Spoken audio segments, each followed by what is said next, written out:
Okay students, हम लोग बात कर रहे थे एटॉमिक स्पेक्ट्रम के बारे में। और एटॉमिक स्पेक्ट्रम को दो पार्ट में डिवाइड किया, एमिशन और एब्जॉर्प्शन स्पेक्ट्रम। एमिशन स्पेक्ट्रम को थोड़ा और समझते हैं कि when electric discharge is pass through hydrogen gas, electric discharge को हाइड्रोजन गैस में से पास किया गया, जो रेडिएशन इमिट हुई। दोबारा से समझ लीजिए, हम लोग किस पॉइंट के बारे में बात कर रहे हैं। हम लोग एमिशन स्पेक्ट्रम के बारे में बात कर रहे हैं। एमिशन स्पेक्ट्रम एमिट होने वाली रेडिएशन से बनने वाला स्पेक्ट्रम है। और उसके बारे में आपको बताया कि जब हम सोडियम के द्वारा ग्लो कर रही लाइट को, एमिट हो रही रेडिएशन को एनालाइज कर रहे थे, या फिर हाइड्रोजन गैस जो इलेक्ट्रिक डिस्चार्ज में रखा और फिर उसके बाद जो भी रेडिएशन एमिट हो रही उसको एनालाइज किया, तो हमने एक बात पढ़ा कि एमिशन स्पेक्ट्रम में हाइड्रोजन के एमिशन स्पेक्ट्रम में बात कर रहे हैं। Emission spectrum of hydrogen atom, right. हमारा टॉपिक क्लियर है। किसका एमिशन स्पेक्ट्रम? हाइड्रोजन एटम का एमिशन स्पेक्ट्रम, क्योंकि बाकी हम पढ़ चुके हैं। Okay, and the point is when electric discharge is pass through hydrogen gas at low pressure, right, spectrum of different wavelength observed. ध्यान दीजिएगा, spectrum of different wavelength observed, बड़ा इंपॉर्टेंट पॉइंट है कि जब इलेक्ट्रिक डिस्चार्ज को पास किया गया hydrogen gas से जो लो प्रेशर पे रखी गई थी, तो डिफरेंट वेवलेंथ के स्पेक्ट्रम ऑब्जर्व हुए। उस डिफरेंट वेवलेंथ में सिम जो है वो आपके विजिबल रीजन में आ रहे थे, विजिबल रीजन में, और अदर जो थे, फिर के बाद जो बचे अदर, वो आपके दोनों रीजन्स में जा रहे थे। विजिबल से कम अल्ट्रावायलेट और विजिबल से ज्यादा इंफ्रारेड। इसका मतलब हाइड्रोजन का जो स्पेक्ट्रम है उसको तीन ही लेवल पे स्टडी करना है। पहला विजिबल रीजन में, दूसरा अल्ट्रावायलेट और तीसरा इंफ्रारेड। क्लियर हो गया? दोबारा से सुन लो, हमारा टॉपिक क्या है? हमारा टॉपिक है emission spectrum of hydrogen atom, right. और हाइड्रोजन एटम के एमिशन स्पेक्ट्रम के बारे में बताया कि जब इलेक्ट्रिक डिस्चार्ज को हाइड्रोजन गैस में से पास किया, इलेक्ट्रिक डिस्चार्ज रखा, हाइड्रोजन गैस लिया, लो प्रेशर रखा, एनालाइज किया गया रेडिएशंस को, तो डिफरेंट वेवलेंथ के स्पेक्ट्रम ऑब्टेन हुए। और जो डिफरेंट वेवलेंथ थे कौन कौन से थे? कुछ तो विजिबल रीजन में आ रहे थे और कुछ अल्ट्रावायलेट और इंफ्रारेड के अंदर आ रहे थे। क्लियर है आपका? राइट। और विजिबल रीजन के अंदर समझ लीजिए, हम लोग विजिबल 7 कलर से मिलके पढ़े, वायलेट, इंडिगो, ब्लू, विद जी भाई और देखिए कौन कौन से हम ऑब्जर्व कर रहे हैं। रेड ऑब्जर्व कर रहे हैं, येलो ऑब्जर्व कर रहे हैं, ब्लू ऑब्जर्व कर रहे हैं, यानी समझ लीजिए मिक्सिंग कौन कौन से ऑब्जर्व है। तो वो तो नेचर ऑफ गैस के पे डिपेंड करता है कि कौन सा ऑब्जर्व हुआ। क्लियर हो गया? अब बात आता है भाई कि किस वेवलेंथ के लाइट एमिट होगी, कौन सी वेवलेंथ एमिट हुई थी, वो तो क्लियर हो गया कि भाई 7 कलर आ रहे थे आपके, राइट। उनको एनालाइज किया गया अलग अलग साइंटिस्ट के द्वारा अलग अलग टाइम के ऊपर। एक साइंटिस्ट थे बाल्मर साहब। अब समझ लीजिए ध्यान से कि स्पेक्ट्रम 3 रेंज में आ रहा था, कुछ विजिबल के अंदर और कुछ आपका अल्ट्रावायलेट। और याद रखिएगा विजिबल में कौन कौन सा आ रहा था, राइट, दिस विजिबल की ये कलर ऑब्टेन हो रहे थे, राइट। और इनको क्या किया गया बेटा? स्टडी, इनके बारे में आप पूरा का पूरा स्टडी है। तो एक साइंटिस्ट थे बाल्मर साहब। बाल्मर साहब ने एक बहुत सिंपल रिलेशन दिया और बाल्मर साहब ने कहा कि जो वेव नंबर होता है, डेफिनेटली आप सबको पता है 1/λ होता है वेव नंबर। वेव्स के बारे में हमने पढ़ा था, तब आपको अच्छे से बताया था वेव नंबर, राइट। और wave number is equal to 1/λ is equal to 1096/77 एक constant term, 1/2 square minus 1/n square. This is the relationship between the wavelength and the spectrum. कहां पर वो स्पेक्ट्रम मौजूद है, किस कलर के स्पेक्ट्रम के बारे में बात कर रहा है। तो ये जो 2 लिखा है और लिखा, यही हमारे इस टॉपिक का सार है, इसी के बारे में हमें बात करना है, राइट। ये डिफरेंट एनर्जी लेवल्स को रिप्रेजेंट करते हैं। डिफरेंट एनर्जी लेवल का मतलब क्या है, उसको समझिए ध्यान से कि जब भी कोई एटम, आयन, मॉलिक्यूल एनर्जी को एब्जॉर्ब करता है तो वो एक्साइटेड स्टेट में चला जाता है। क्लियर हो गया? तो सीधा सा मतलब है जब वो एनर्जी एब्जॉर्ब करेगा तो वो एक्साइटेड स्टेट में चला जाएगा, यानी जिस स्टेट में वो मौजूद है वहां नहीं रहेगा, वो उससे हायर एनर्जी में चला जाएगा। मान लीजिए ग्राउंड स्टेट है, ये उससे ज्यादा अगला स्टेट है, ये अगला स्टेट है, यानी उससे हायर स्टेट में चला जाएगा। तो दीज रिप्रेजेंट टू स्टेट से यार, राइट, एक स्टेट से दूसरे हायर स्टेट के अंदर चला जाएगा। लेकिन जब वो रेडिएशन को एमिट करेगा तो वो वापस फिर उसी स्टेट के अंदर आएगा। मान लीजिए N1 से जंप करके N2 में चला गया, N2 से जंप करके N3 में चला गया, और जब वो एमिट करेगा तो फिर N3 से N2 में आएगा, फिर N2 से कहाँ आएगा? N1 में। तो these are the different energy levels, जिनके बारे में हमें अब अगले 3-4 क्लासेज में इसी के बारे में बात करेंगे।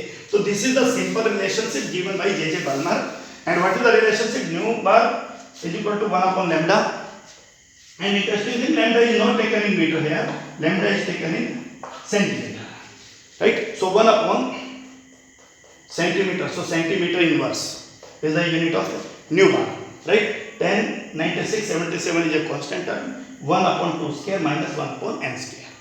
But the problem of Balmer's relationship, it only explains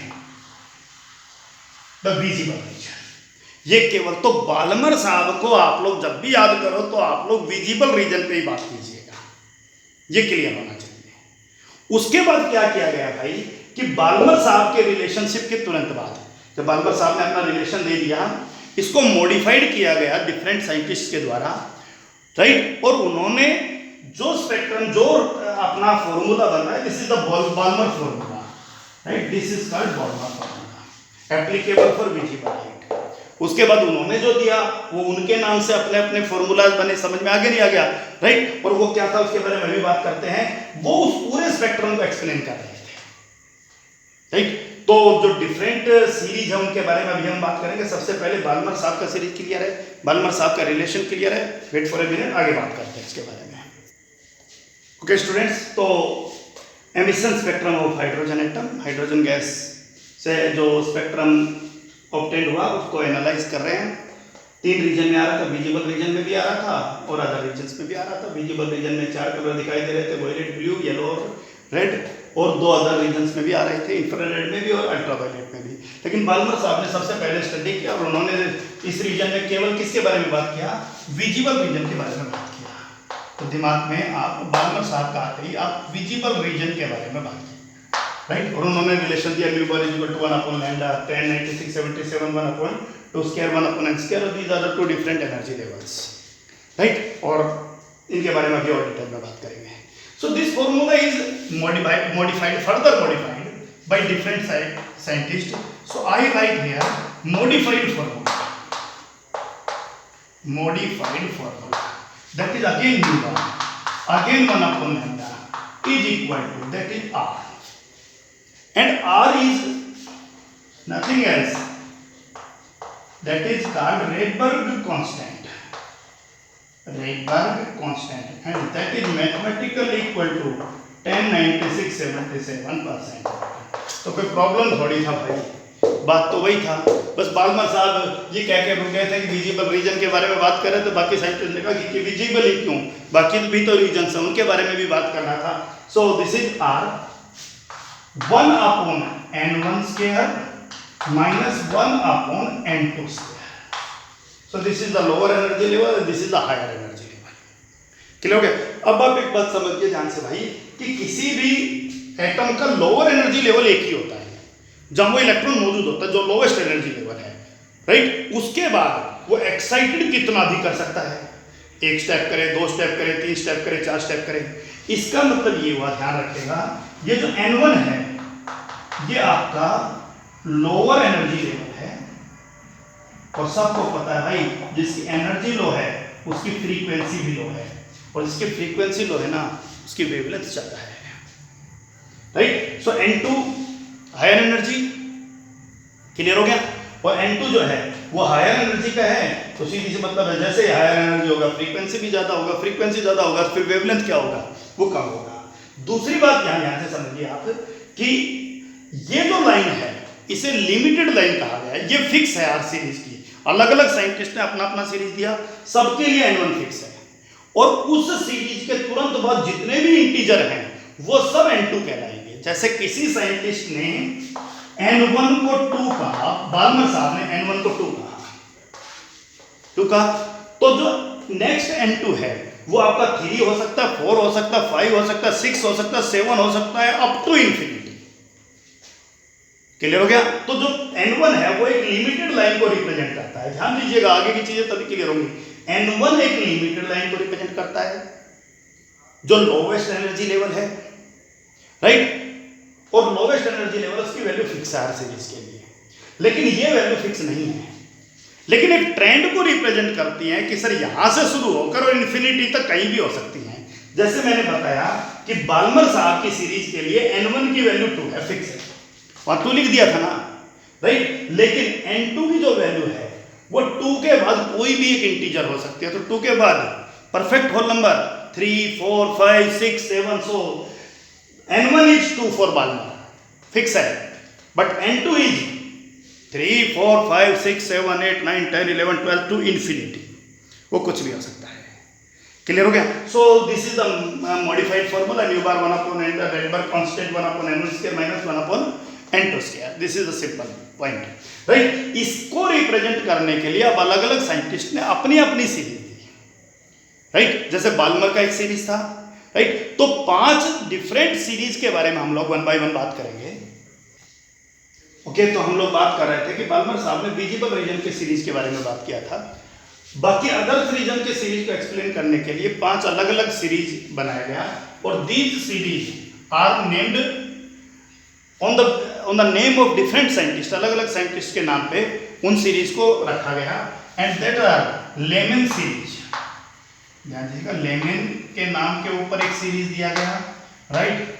Balmer साहब का अपना सीरीज था ही, बहुत इंपॉर्टेंट चीज है भाई, ठीक है? पाश्चन साहब का अपना सीरीज था, राइट? ब्रैकेट साहब का अपना सीरीज था, ब्रैकेट सीरीज, और 5वां Pfund series, different series, these are the different series. और क्या रिप्रेजेंट कर रहे थे ये 5 सीरीज याद रखने के लिए, क्योंकि आप लोगों को इनका सीक्वेंस याद रखना बहुत ज़्यादा जरूरी है। ये सीक्वेंस याद रहेंगे तो फिर आप लोगों के लिए बहुत आसान रहेगा। आप लोग याद रखिएगा, लाल बहादुर शास्त्री को जानते हो आप, राइट? हमारे second prime minister Lal Bahadur Shastri, right? उनके बारे में एक सीरीज बना दिया, लाल बहादुर पहले ब्रेव पीएम, यानी पहले बहादुर prime minister, right? Nehru ji का अपमान करने का कोई उद्देश्य नहीं था, उनका अपना रोल था, बस ये तो एक सीक्वेंस बन गया जो आपके लिए इजी है, राइट? दोनों ही हमारे लिए बराबर सम्माननीय है, ठीक है? हमारा मामला सिर्फ यहाँ आके रुका है, उस चीज़ पे ना जाइए कि भाई ऐसा क्यों लिख दिया। कोई और अच्छा सीरीज बने आपसे जिसके भाव भी ठीक लगे तो आप लोग बना लीजिएगा, मुझसे अभी यही बन पाया। लाल बहादुर पहले ब्रेव पीएम, आप लोग याद रखिए, लाल बहादुर पहले ब्रेव पीएम में लाल लेमन बहादुर, अब बाल्मर BA, राइट? पहले पाश्चन, राइट? ब्रेव ब्रैकेट, ठीक है? और पीएम पिफेंट को रिप्रेजेंट कर रहा था, राइट? जो n1 रिप्रेजेंट कर रहा था लिमिटेड लाइन, वो लेमन सीरीज के लिए पहला, और बाल्मर सीरीज के लिए तो आपको पता ही है n1 2 है, और इसीलिए मैंने कहा कि इसको सीक्वेंस वाइज याद रखना, इसीलिए ये तमाशा बनाना पड़ा भाई, राइट? और स्पेसिफिक खासियत होती है इनऑर्गेनिक में, इस तरह से ट्रेंड बना लोगे तो आपको याद रखना बहुत आसान हो जाएगा। जितने ट्रिक्स बना सकते हो आप लोग बनाइए अपने आप, मैं भी बहुत मदद करूंगा आपकी बनाने में, right? So n1, but n2 is, समझते थे, एक से ज्यादा हमने बताया था कि ये लिमिटेड लाइन, इससे ज्यादा कोई भी integer, so it is 2, 3 dash up to infinity. So Balmer series के लिए n2 that is 3, 4 dash, Paschen series के लिए n2 4, 5 डैश, ब्रैकेट सीरीज के लिए n2 that is 5, 6 dash, and different series के लिए N2 that is 6, 7, 8 and that is right. Another important question which is generally asked, जो competition में भी पूछ लिया जाता है, इनमें से भी बहुत कुछ पूछा जा सकता है राइट, कि ये कौन से रीजन के अंदर आ रहे थे। तो एक बात बाल्मर साहब का तो क्लियर था कि विजिबल रीजन के अंदर आ रहे थे राइट। समझ लीजिए कि विजिबल से पहले वाला जो सीरीज एलिमेंट, विजिबल से कम रेडिएशन अल्ट्रावायलेट, और उसके बाद के जो तीनों रीजन हैं वो आपके इंफ्रारेड की कैटेगरी में आ रहे हैं। बहुत सिंपली आप लोग याद रख सकते हो, क्योंकि सबको पता है, ट्रेंड तो क्लियर है ही सबके सामने कि सबसे लोअर अल्ट्रावायलेट है, फिर विजिबल, फिर इंफ्रारेड, फिर इंफ्रारेड, फिर इंफ्रारेड है right. So this is the series जो आप लोगों को याद रखना, अपना बनाना सीख लीजिएगा। बनाना भी बहुत आसान है, क्लियर हो गया, क्योंकि आप लोग सबसे पहले लाल बहादुर पहले ब्रेव पीएम की सीक्वेंस वाइज लिखिएगा, N1 सीक्वेंस वाइज लिखिएगा, N2 एक एक बढ़ा के और इन्फिनिटी तक लिखना है। रीजन भी आपका अल्ट्रावायलेट से शुरू करके बाल्मर साहब विजिबल पे आगे, बाकी सब इंफ्रारेड पे जाने हैं राइट। यानी अल्ट्रावायलेट पर भी एक ही है राइट। आप सबको पता है जब यहाँ विजिबल आ गया तो उससे पहले अल्ट्रावायलेट है, विजिबल के बाद ध्यान रखना सभी के सभी इंफ्रारेड में जाएंगे। Hopefully the point is clear. अब मामला आता है भाई कि ये जो आपका सारा का सारा खेल चल रहा है, ये चल रहा हाइड्रोजन एटम के ऊपर। किसके ऊपर? हाइड्रोजन। इस फॉर्मूला को और ज्यादा मॉडिफाइड किया गया हाइड्रोजन लाइक आयंस के लिए राइट। तो ये सीरीज आप अच्छे से कीजिएगा, हाइड्रोजन लाइक आयंस का मतलब है। तो हम लोग हाइड्रोजन लाइक आयंस के बारे में बात करते हैं। Formula is still common, but the formula is now nu bar is equal to 1 upon lambda right, again is equal to Rydberg constant 1 upon n1 square minus 1 upon n2 square right, and that is multiplied by z square right. And what is this z represent? It is actually a very simple term कि z किसको represent कर रहा है, ये ध्यान रखना। z represent to nuclear charge right of hydrogen like ions,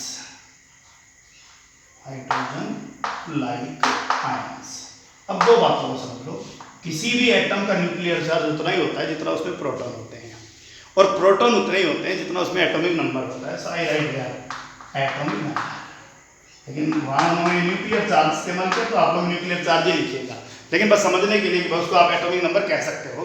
और hydrogen like ions, इसका मतलब आयंस विद 1 इलेक्ट्रॉन, यानी वो हाइड्रोजन जैसे आयंस हैं राइट। वो आयन है, और किस तरह का आयन है? हाइड्रोजन जैसे, उनमें इलेक्ट्रॉन 1 है। जैसे lithium positive, not lithium positive, helium positive, helium 2 electron but helium positive 1 electron.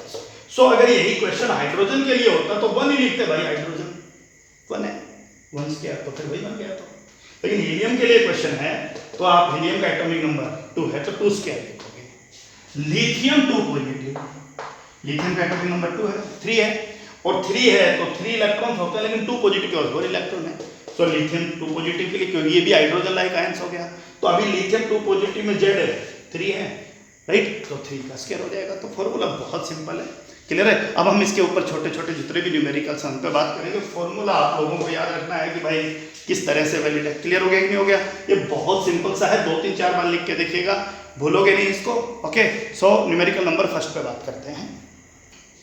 Numerical for you, what is the wavelength of light emitted when the electron in hydrogen atom, hydrogen atom के बारे में बात हो रहा है right.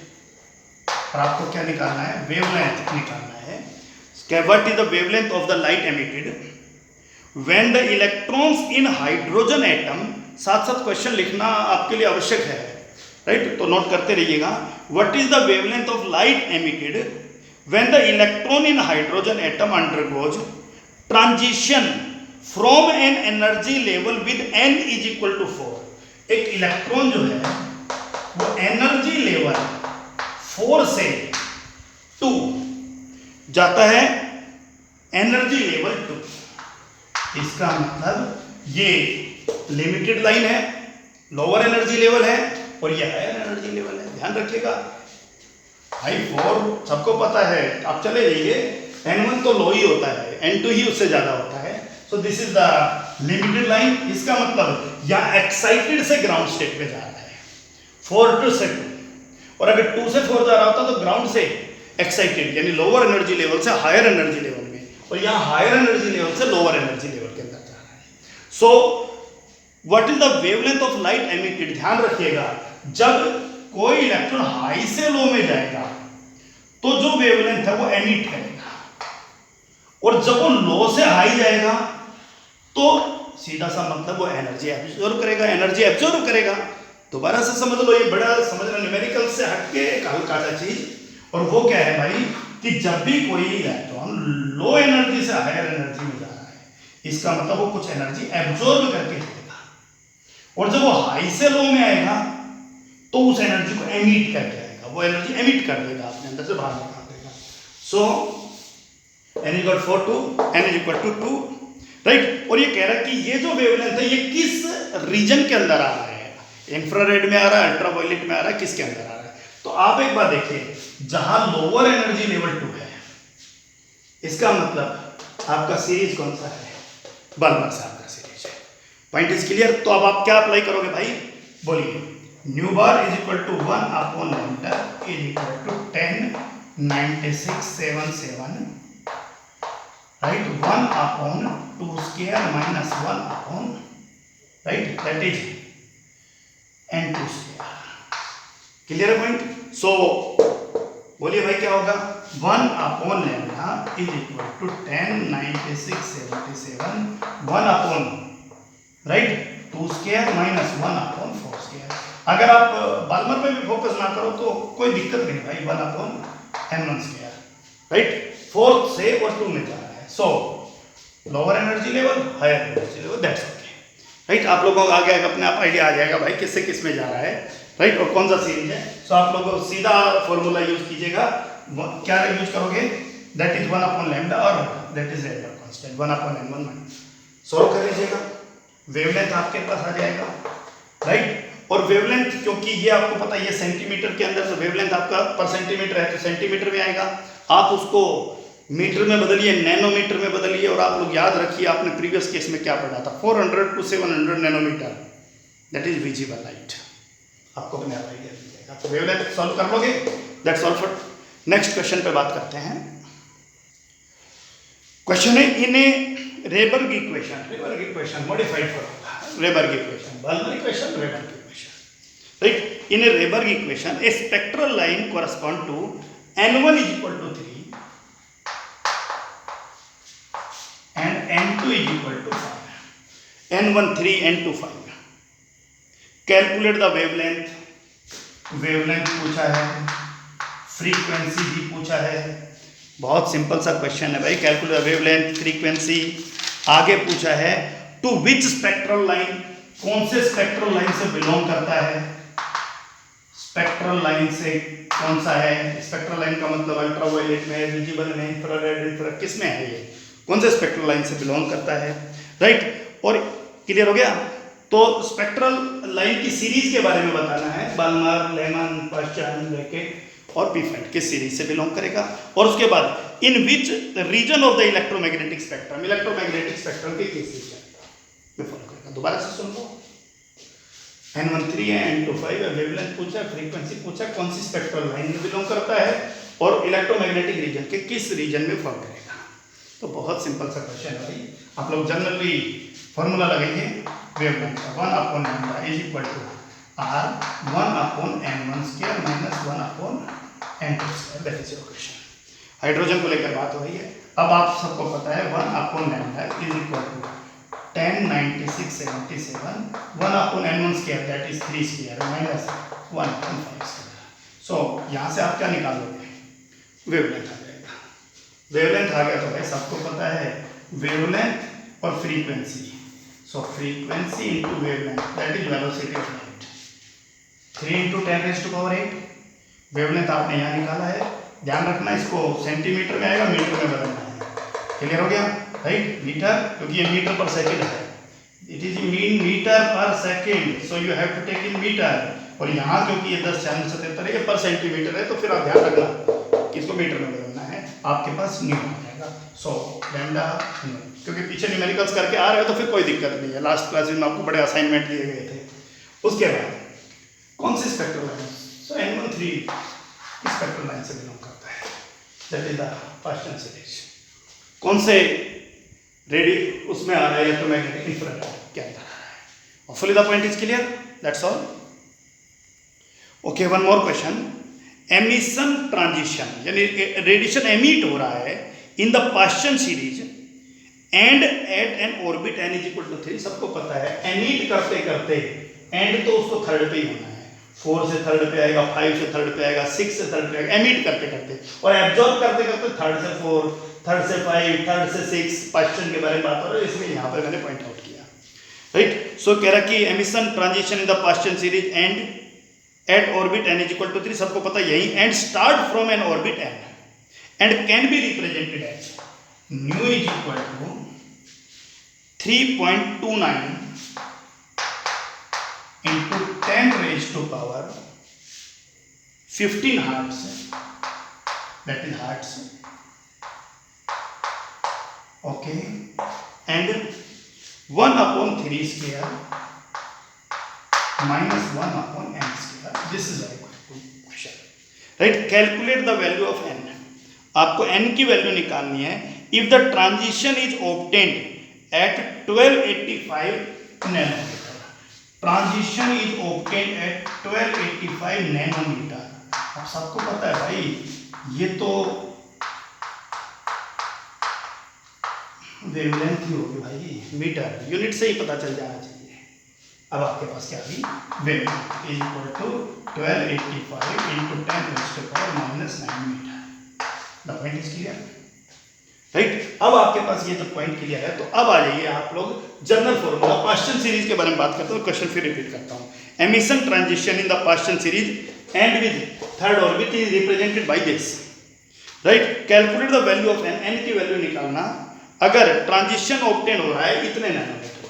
अब आप सबको पता है जब आपके पास वेवलेंथ आ गया तो फिर आपको फॉर्मूला लगे 1/λ is equal to 1096 77 1 upon n1 square that is 3 square minus 1 upon n2 square that is n square.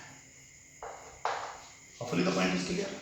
आपके पास 1 upon lambda आ गया तो आपके पास lambda आ जाएगा, lambda आ गया तो lambda into nu is equal to c, आपके पास क्या आ जाएगा, nu आ जाएगा। यहाँ से आपके पास जो nu आ जाएगा उस nu को इस nu के इक्वल रखिए, आपके पास n का value. Hopefully the point is clear. तो आप लोग सॉल्व कीजिएगा इस क्वेश्चन को भी, बहुत इजी क्वेश्चन है।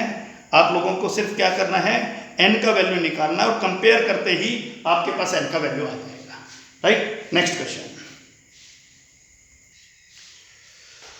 है कि what transition in the hydrogen spectrum would have the same wavelength. ये कह रहा है कि किस स्पेक्ट्रम, हाइड्रोजन एटम के कौन से स्पेक्ट्रम में सेम वेवलेंथ है, इसके सेम वेवलेंथ है, right, as the Balmer transition. तो दो पार्ट में है भाई, स्पेक्ट्रम 1, स्पेक्ट्रम 2। स्पेक्ट्रम कह रहा है कि बाल्मर सीरीज के लिए जो वेवलेंथ है उसके बारे में बात कर रहा है। सो बाल्मर सीरीज के लिए, और क्या कहा है आगे, क्वेश्चन सुनिए ध्यान से। What transition in the hydrogen spectrum would have the same wavelength as the Balmer transition n is equal to 4, Balmer transition n is equal to 4 to n is equal to 2, to n is equal to 2। सो आपको पता है ये n1 है और ये क्या है, n2 है, और बाल्मर के लिए n1 2 ही होता है, आप सबको इतना पता होना चाहिए। For He positive, for He positive, तो formula is hydrogen like ions के लिए चलेगा। So you can formula represented as Z for hydrogen like ions, right. So this is the formula. अब ये कह रहा है कि ये जो वेवलेंथ है ना, यही वेवलेंथ किसी दूसरी सीरीज के लिए है, तो पूछा है कि what transition of hydrogen spectrum would have the same wavelength. उसकी वेवलेंथ क्या होगी, बिल्कुल सेम होगी, किसके, जिसकी वेवलेंथ बाल्मर सीरीज के He पॉजिटिव आयन के लिए हो। तो क्लियर है, लैम्डा इज इक्वल टू निकालना है तो 1/λ is equal to 109677 1 upon n1 square, so that is 2 square minus 1 upon 4 square. So you can calculate lambda here. The same lambda is represented for, but the formula is for z square. So I write here the formula properly, 2 square minus n2 square. So put the value 1 upon lambda is equal to, because it is hydrogen like ions, 1 upon 4 minus 1 upon n2 square, right? And n2 square is 4 square, 1 upon 2 square, 1 upon 4 square 16, and hydrohelium that is 2 square. सो यहाँ से आप लोग 1 upon lambda निकालोगे, आपके पास क्या आएगा, lambda आ जाएगा। The point is clear. इसके तुरंत बाद अब मामला आ गया भाई फिर से 1 अपॉन wavelength is equal to 109677 1 upon n1 square minus 1 upon n2 square, that is formula, right. अब मामला आता है n1 और n2 निकालना है, तो लैम्डा यहाँ पुट कीजिएगा। सॉल्व करते करते आपके पास 1 upon n1 square minus 1 upon n2 square. Clear है पॉइंट। जब आप इसको पूरे को सॉल्व करोगे तो your answer is 3/4 is equal to 1 upon n1 square minus 1 upon n2 square, क्योंकि आप सबको पता है भाई n1 जो है वो एक फिक्स वैल्यू है और n2 से हायर कोई भी एक वैल्यू हो सकता है। तो आप लोग जब इसको सॉल्व करने की कोशिश करोगे तो आप लोगों को अपने आप पता चलेगा कि यहाँ n1 1 है और n2 जो है वो आपका 3 है। सॉल्व कीजिएगा भाई, तो जैसे ही आप सॉल्व करोगे 2 है तो 1 upon 1, right, minus 1 upon 4, 1 minus 1/4, that is 3/4. So n1 is 1 and n2 is 2. That is mathematically easily solve कर सकते हो आप इसको, right, hit and trial method से सॉल्व कर लीजिएगा, राइट। मैथ, क्योंकि जब तक n1 और n2 दो आइडेंटिटी अननोन है तो आप लोग किसी मैथमेटिकल फॉर्मूला से नहीं निकाल पाओगे, लेकिन क्योंकि आप लोगों को आइडिया है और सिंपली क्वेश्चन सॉल्व हो जाएगा, right. Next question, solution the question, calculate the wave number for shortest wavelength transition in Balmer series. बहुत इंपॉर्टेंट क्वेश्चन है बाल्मर सीरीज के लिए। शॉर्टेस्ट वेवलेंथ के केस में आप लोगों को क्या निकालना है, वेव नंबर। मामला आके रुक गया, nu bar is equal to 1 upon lambda 109677 1 upon 2 square minus 1 upon n square. This is your formula for hydrogen atom. ये formula है, so the point is clear. Shortest wavelength means maximum energy, क्योंकि आप सबको पता है energy frequency के directly proportional है और फ्रीक्वेंसी जो है वेवलेंथ के इनवर्सली प्रोपोर्शनल है। और मैक्सिमम एनर्जी सीधी सी बात है भाई, फर्स्ट लेवल सेकंड लेवल सबसे हायर लेवल, इसका मतलब this n2 is infinity for this case, this is the maximum. Clear हो गया। तो आप लोगों को शॉर्टेस्ट वेवलेंथ के लिए मैक्सिमम एनर्जी, और मैक्सिमम एनर्जी सबसे हाईएस्ट एनर्जी लेवल पे मिलेगा। सबसे हाईएस्ट एनर्जी लेवल n2 के लिए, बाल्मर के लिए, दैट इज 342 टू इंफिनिटी।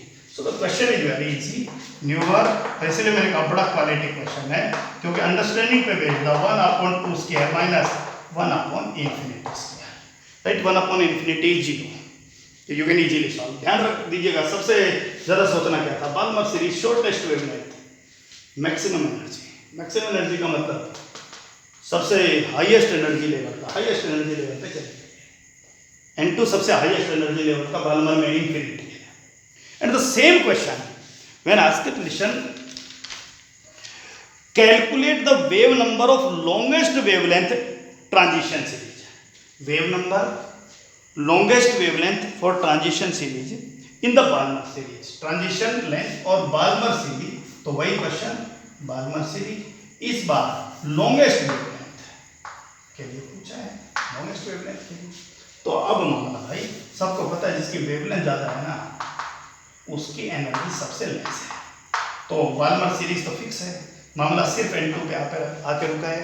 और n2 में सबसे लार्ज लॉन्गेस्ट वेवलेंथ का मतलब सबसे लेस एनर्जी वाला बाल्मर में आपको पता है 3 है, और सबसे हाईएस्ट एनर्जी वाला इंफिनिटी था। n1 तो फिक्स है। So your question is now 1 upon 2 square and that is 1 upon 3 square. So n2 is 3 for longest wavelength and for shortest wavelength n2 is infinity. So these are very simple question related to spectrum of hydrogen atom. अब इसके तुरंत बाद हम लोग Rutherford साहब के atomic model के failure और आपके फाइनल बोहर्स मॉडल के बारे में बात करेंगे, right. So that's all for today, okay.